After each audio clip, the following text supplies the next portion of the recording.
तर मित्रांनो, रात्री झोपताना आपण बरेचदा घरातील वायफाय राउटर हे बंद करत नसतो आणि अशा वेळेस या राउटरांमधून प्रसारित होणाऱ्या लहरींचा आपल्या आरोग्यावर कितपत परिणाम होऊ शकतो याचा आपण कधी विचार केला आहे का? तर चला मग आजच्या ह्या व्हिडिओमध्ये आपण जाणून घेण्याचा प्रयत्न करूया की वायफाय राउटर हे आपल्या आरोग्याला कितपत हानी पोहोचू शकतात.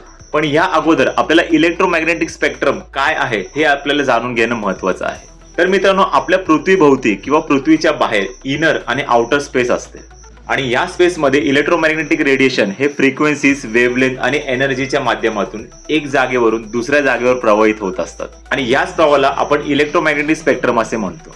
तर मित्रांनो, वायफाय सारखे हे जे काही इलेक्ट्रॉनिक डिव्हाइसेस असतात ते विविध प्रकारच्या इलेक्ट्रोमॅग्नेटिक फ्रिक्वेन्सीजवर काम करत असतात.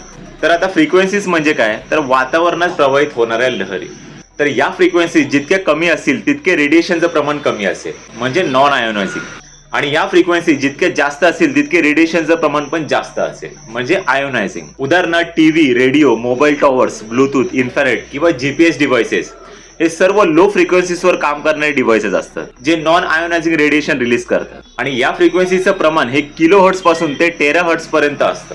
पण ह्या पलीकडे पण असे काही इलेक्ट्रॉनिक डिव्हाइसेस आहेत जे हाय फ्रिक्वेन्सीवर वापरात आणले जातात आणि हे वातावरणात आयोनायझिंग रेडिएशन रिलीज करण्याचं काम करतात. उदाहरणार्थ जसे X ray machine, CT scan machine किंवा रेडिओथेरपी मशीन. आणि या मशीनमध्ये जे फ्रिक्वेन्सीचं प्रमाण असतं ते पेटाहर्ट्ज पासून ते एक्झाहर्ट्ज पर्यंत असतं. आणि आपल्याला माहिती असायला हवं की रेडिएशन हे तेव्हाच इंटरॅक्ट होत असतं जेव्हा फ्रिक्वेन्सी ही 100 टेराहर्ट्ज पासून ते पेटाहर्ट्ज आणि एक्झाहर्ट्ज पर्यंत असते. आणि या फ्रिक्वेन्सी मधले जे रेडिएशन असतं ते आपल्याला अल्ट्राव्हायोलेट किरणांपासून ते एक्सरेस आणि गामा रेस मध्ये दिसून येते. मग आता प्रश्न असा निर्माण होतो की वायफायची जी फ्रिक्वेन्सी आहे ती किती असू शकते? तर मित्रांनो, वायफायची जी फ्रिक्वेन्सी असते ती 2.4 ते 5 किंवा 6 हर्ट्ज इतकी असते. म्हणून या फ्रिक्वेन्सीमध्ये रेडिएशनचं प्रमाण असतं ते खूपच कमी असतं आणि अशामुळे ह्युमन बॉडीला याचा काही परिणाम होत नसतो.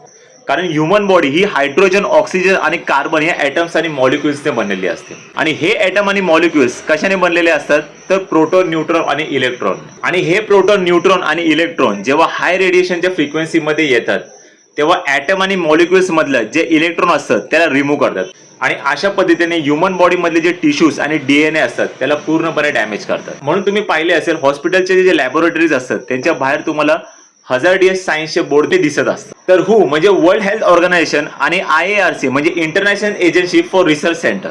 तर या सेंटरच्या स्टडीनुसार आजपर्यंत वायफायमुळे जगात असं कुठे आढळून आलं नाही की वायफायमुळे ह्युमन हेल्थवर काही परिणाम होऊ शकतो. पण हो, लाईट बिलावर मात्र याचा परिणाम नक्कीच होऊ शकतो. कारण हे वायफाय राउटर असतात ते 6 ते 18 वॅट पर्यंत वीज कंझ्युम करू शकतात.